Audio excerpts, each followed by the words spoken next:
Assalamualaikum warahmatullahi wabarakatuh. Salam Rahayu.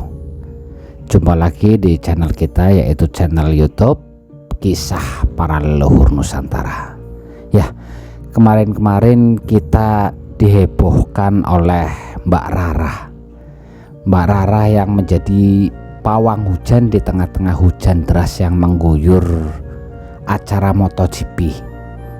Tentu saja yang berada di sirkuit Mandalika. Ya, karena Mbak Rara inilah, maka sirkuit Mandalika itu menjadi viral. Di sini terlihat Mbak Rara berani tampil di tengah-tengah sirkuit yang ditonton oleh jutaan pemirsa, jutaan penonton. Dan jutaan penonton itu pun dari seluruh dunia. Di sini terlihat bahwa Mbak Rara cukup berhasil menjalankan tugasnya sebagai pawang hujan. Meskipun akhirnya aksi dari Mbak Rara ini menuai pro dan kontra di kalangan masyarakat kita. Namun pada akhirnya aksi Mbak Rara ini sukses mendapat pujian dari pihak MotoGP, dan akhirnya nama sirkuit Mandalika semakin viral, semakin dikenal oleh dunia internasional. Dan bagi yang kontra terhadap aksi pawang hujan Mbak Rara ini, tentu alasannya kalau nggak agama ya alasan logis. Misalnya, hari gini kok masih percaya klinik, hari gini kok masih percaya dukun. Tapi pemirsa, tahukah kalian kalau banyak teknologi dari cabang ilmu pengetahuan yang saat ini kita gunakan di dalam kehidupan kita sehari-hari, itu awalnya juga berasal dari dunia spiritual yang biasa dikatakan sebagai klinik atau mistis tersebut. Jika kita menyimak konten ini nih sampai tuntas, mungkin kita akan sadar bahwa banyak ilmu dan teknologi yang dulunya berawal dari filosofi spiritual yang akhirnya banyak diimplementasikan menjadi alat yang bisa kita gunakan dalam kehidupan sehari-hari.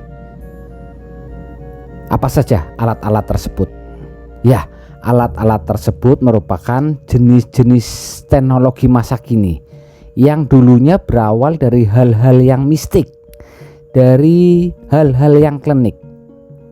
Bagi teman-teman yang mengalami kebangkitan spiritual, pasti pernah muncul pemikiran ini di benak kita. Apakah spiritual itu harus menjadi sakti?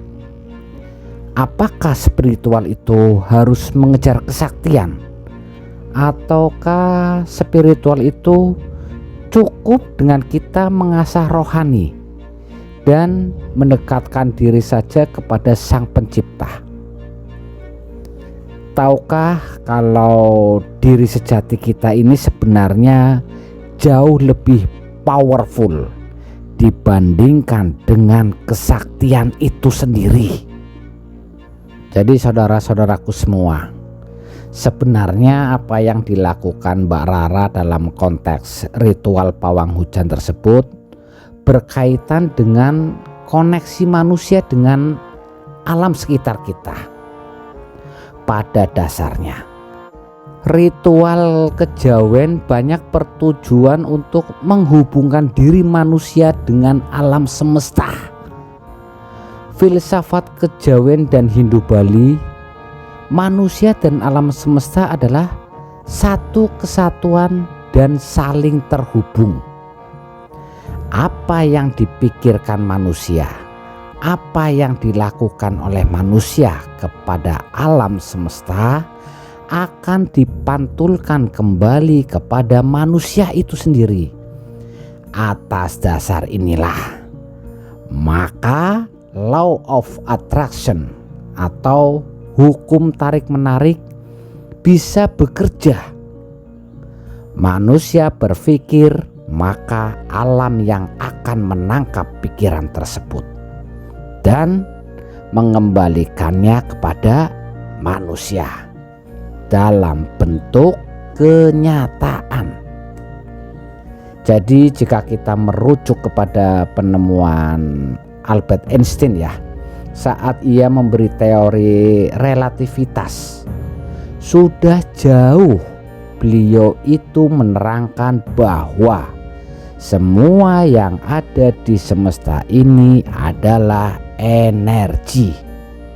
Tapi tidak semua energi memiliki massa energi.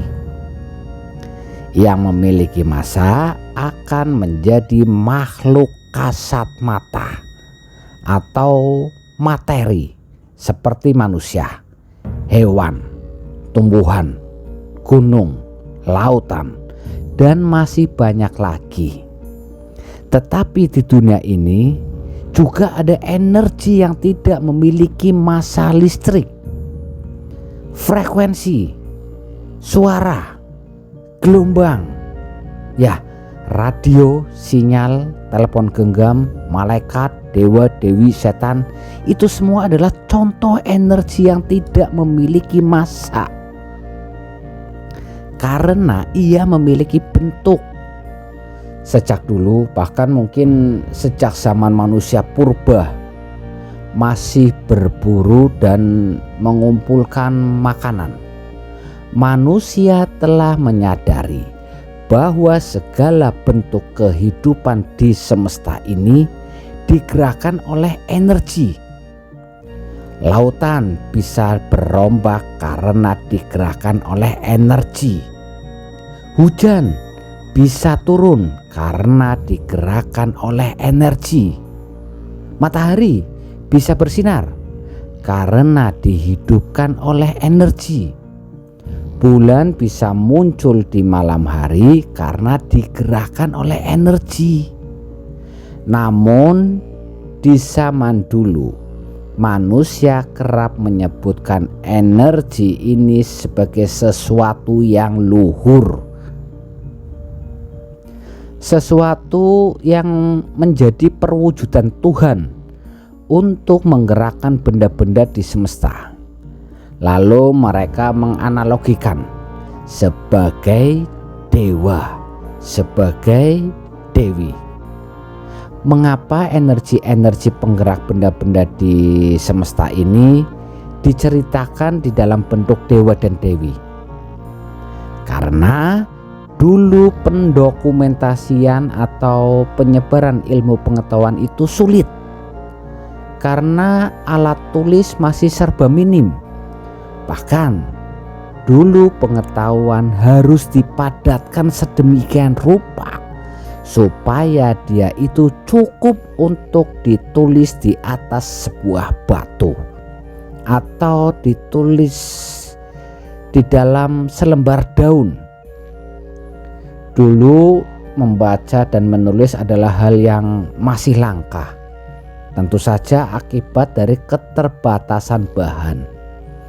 Jadi ilmu pengetahuan sulit untuk disebarluaskan. Namun mereka mudah memahami fenomena-fenomena alam semesta yang terjadi, maka diceritakanlah dalam bentuk mitologi dewa-dewi.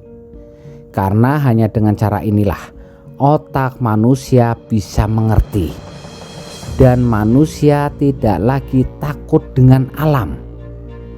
Dan sejak dulu manusia sudah sadar, jika mereka terkoneksi dengan energi dewa-dewi ini, maka hidup mereka itu akan terasa lebih aman, lebih bisa berkompromi dengan alam, dan mereka juga bisa mengatur alam melalui pikirannya.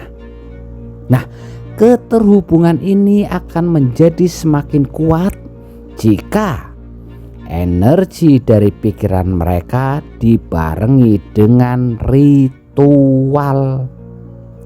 Karena pada dasarnya alam itu lebih merespon tindakan daripada sekedar pikiran.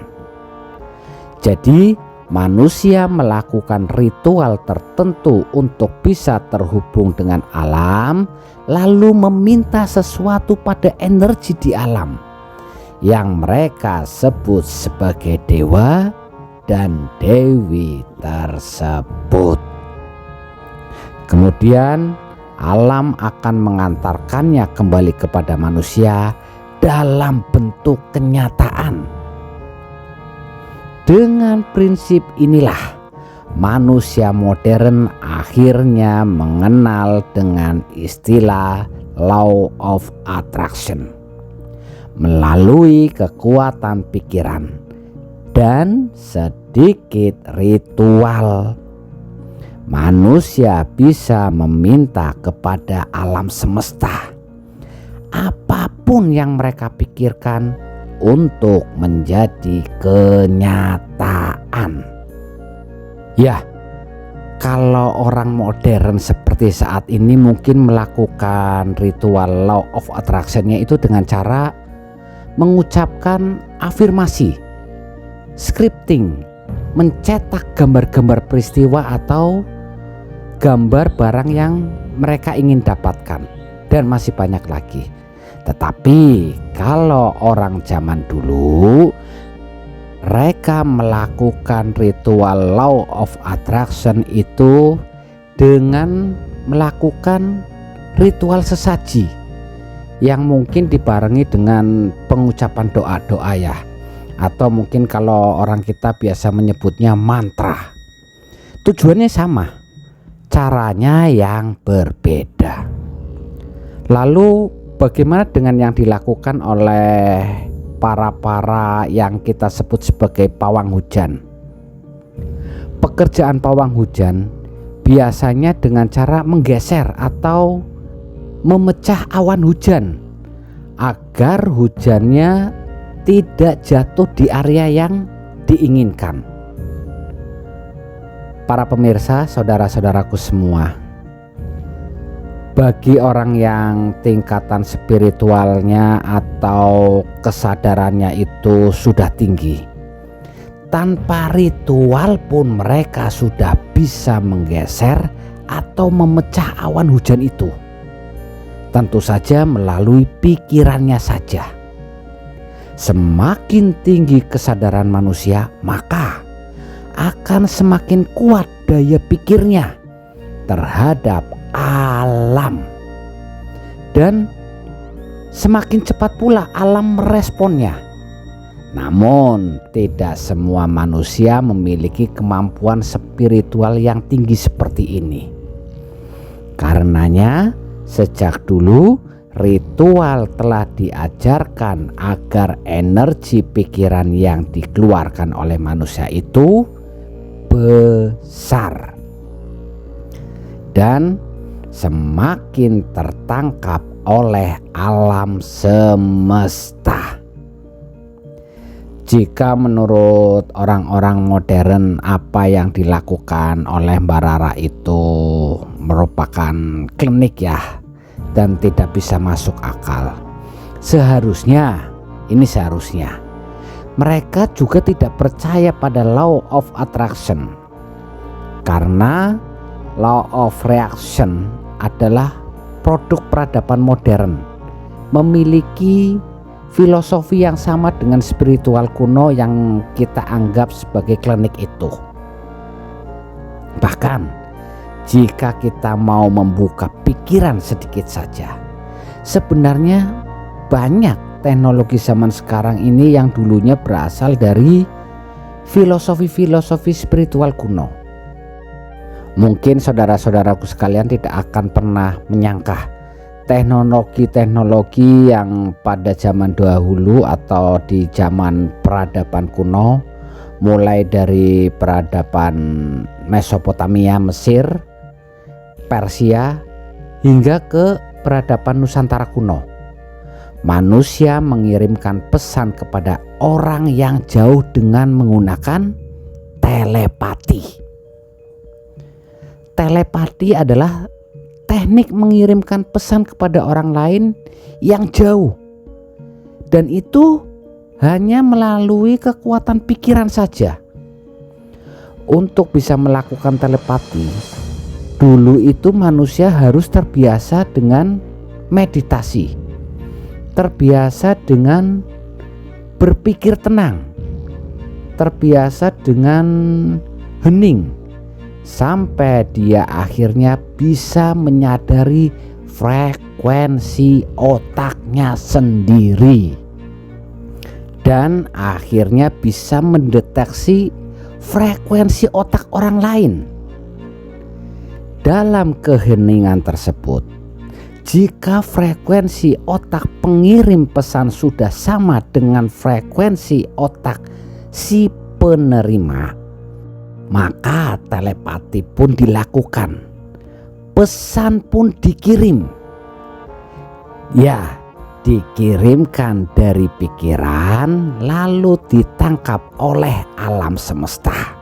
Kemudian alam semesta itu mengirimkan pesan tersebut kepada pikiran si penerima, dan pesan ini akan muncul sebagai pikiran intuisi atau bisikan batin. Ya, di abad ke-19 Masehi ada seorang fisikawan yang akhirnya menemukan radio. Ya, Bapak Marconi. Beliau menemukan fakta bahwa lubang radio dapat merambat melalui atmosfer. Gelombang radio ini bisa difungsikan untuk menyampaikan pesan, bahkan melakukan siaran yang bisa didengarkan oleh banyak orang. Dengan ditemukannya gelombang radio ini, saat ini, sekarang ini, manusia tidak perlu lagi repot-repot jika ingin menyampaikan pesan, karena sekarang pesan dalam bentuk audio bisa dikirimkan melalui gelombang radio. Nah, yang diperlukan manusia adalah memiliki dua perangkat yang mempunyai frekuensi gelombang radio yang sama. Satu perangkat untuk si pengirim pesan, dan yang satunya lagi untuk penerima pesan.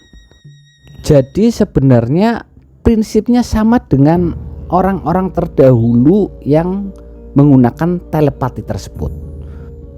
Nah, prinsip yang sama itu juga akhirnya diberlakukan untuk telepon seluler, handphone.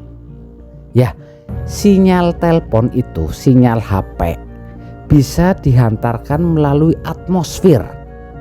Dengan prinsip ini, manusia saat ini, atau kita sebut manusia modern lah biar senang, bisa berkirim pesan dalam bentuk audio.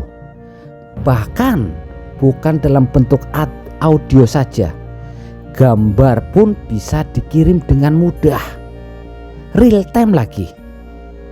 Caranya tinggal memiliki dua handphone yang memiliki frekuensi yang sama.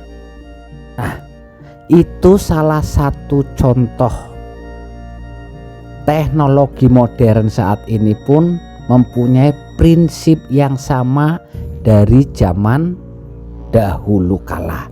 Mungkin saat ini biasa dibilang klinik, padahal prinsipnya sama. Ada lagi nih, pada zaman peradaban kuno dulu sudah banyak orang yang melakukan yang namanya meraga sukma. Ya, meraga sukma ini adalah teknik mengembangkan diri dari dalam tubuh, sehingga kesadaran ini bisa melakukan perjalanan ke tempat-tempat lain, tentu saja dengan kecepatan cahaya. Perjalanan ini kalau sekarang mungkin disebut sebagai astral projection. Teknik ini memungkinkan kesadaran manusia untuk berpindah lintas pulau atau bahkan lintas benua dengan sangat cepat. Dan biasanya teknik ini dulu dilakukan untuk menemui orang yang jaraknya sangat jauh.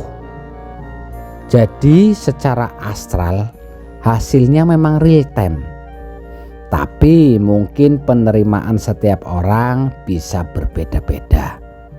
Ada yang menerima kunjungan ini dalam bentuk mimpi, ada juga dalam bentuk vision atau penglihatan saat dalam meditasi atau saat berada di dalam kondisi trance.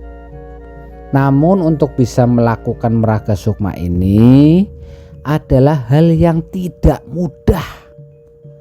Manusia harus berlatih dahulu. Banyak caranya. Salah satunya melalui meditasi. Harus menyelaraskan dulu cakra-cakra yang ada di dalam tubuh. Bahkan kadang ada ritual-ritual tambahan yang harus dijalanin terlebih dahulu. Ya, teknik seperti ini manjur digunakan untuk mengunjungi orang-orang yang jaraknya jauh. Namun semenjak ditemukannya teknologi video call, tentu saja teknik meraga sukma tidak perlu lagi, karena sekarang visual manusia bisa dihadirkan di layar handphone. Apalagi jika nanti teknologi hologram sudah bisa digunakan secara pasif, bentuk visual manusia secara detail bisa hadir di hadapan orang yang jaraknya terpisah ribuan kilometer. Saudara-saudaraku sekalian, ya, lagi-lagi prinsip yang sama kemudian diadaptasi menjadi sebuah teknologi yang akhirnya memudahkan umat manusia.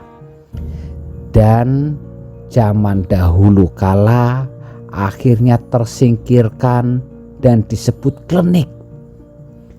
Apalagi bagi kaum-kaum yang fanatik dengan agama.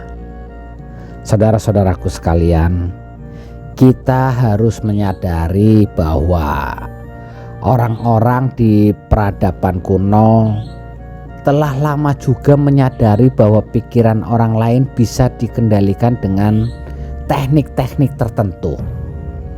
Biasanya teknik yang dilakukan adalah teknik mensugesti atau hipnotis dari orang yang memiliki otoritas. Apalagi jika teknik sugesti atau teknik hipnotis ini dikemas dalam bentuk kata-kata atau dalam bentuk penampilan yang menarik, maka sugesti tersebut akan menancap di pikiran bawah sadar manusia, dan ini bisa mengambil alih kontrol terhadap pikiran tersebut. Nah, sugesti ini lantas banyak digunakan oleh orang-orang zaman kuno itu untuk berbagai kepentingan, baik kepentingan positif maupun kepentingan negatif. Bagi kepentingan positif, hipnotis banyak digunakan untuk membantu kesembuhan psikologinya orang, ya, memperdayakan orang lain dan men-trigger kemampuan orang lain yang selama ini masih terpendam. Hipnotis bagi kepentingan negatif biasanya dilakukan untuk gendam atau untuk santet atau untuk pelet. Yang masih menggunakan teknik hipnotis seperti ini juga menguasai dan melumpuhkan korban. Teknik hipnotis ini masih kita gunakan hingga saat ini, bahkan hingga ke level media massa seperti TV live streaming ataupun konten-konten di YouTube, ya. Tentu saja dalam industri hiburan. Dan teknik hipnotis juga bisa digunakan untuk menggiring opini publik. Misalnya ya, jika ada sekelompok orang yang tidak menyukai rezim tertentu, maka dia bisa merekrut seorang pemuka agama misalnya untuk berceramah secara provokatif,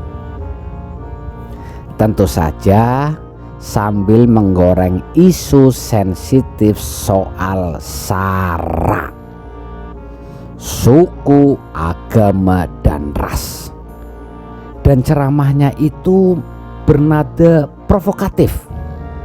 Ini lantas diunggah terus-menerus di media sosial, terus-menerus diunggah di media massa, sehingga akhirnya terbentuklah opini publik seperti apa yang diinginkan oleh si dalang itu sendiri. Dan ketika si dalang menginginkan adanya demo besar, yaitu untuk menggulingkan rezim tertentu itu, rezim yang tidak disukai, maka masyarakat yang telah terhipnotis ini sudah siap untuk diterjunkan ke jalan dan membuat sebuah demo akbar, atau bahasa kerennya people power. Saudara-saudaraku, sebenarnya setiap manusia itu memiliki potensi yang sama untuk bisa memanfaatkan energi kesadaran ini. Namun memang perjalanan untuk menyadari ini berbeda-beda dalam diri setiap orang. Seringkali kita menemukan godaan yang jika kita tidak berhati-hati terhadap godaan itu justru bakal menjerumuskan kita. Ya, bakal menjerumuskan kita dari perjalanan menuju kesadaran yang lebih tinggi. Maka saudara-saudaraku sekalian, manfaatkanlah potensi diri kita sendiri. Untuk apa? Untuk bangkit dari keterpurukan hidup.